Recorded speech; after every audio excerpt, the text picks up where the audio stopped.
Alam mo, isa sa pinakamasarap na pakiramdam ang pagmumotor ng long ride.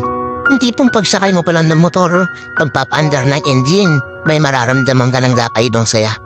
Dahil kapag nagmumotor ka na sa mahabang biyahe, talagang nakakawala ng stress at ma-appreciate mo pa ang ganda ng mundo. Hindi pong habang nagmumotor ka, masasabi mo na lang sa sarili mo na, wow, ang sarap palang mabuhay.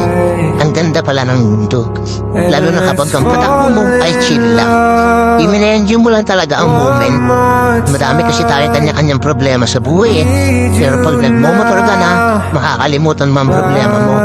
Lalo na kapag maganda ang view, maganda ang kalsada, tapos di mo namamalayan, nagkakaroon ka na pala ng positive mindset.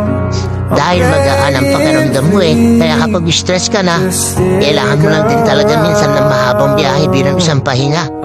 Ang weird, no? Kasi nakakapagod magmotor. Pero ito yung pahinga na gustong gusto ng marami. Pero sasabihin ko sa'yo, hindi katawan ang napapahinga kapag naglo-long ride ka.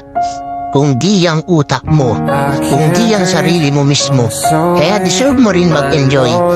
Deserve mo makarating sa magagandang lugar. Deserve mo ng bagong experience, ng bagong kwento. Ang buhay ay isang mahabang biyahe. Madami kang pagdadaanan, iba't ibang uri ng kalsada, malubak, mabuhangin, madulas. Kailangan mo lang din talagang mag-ingat.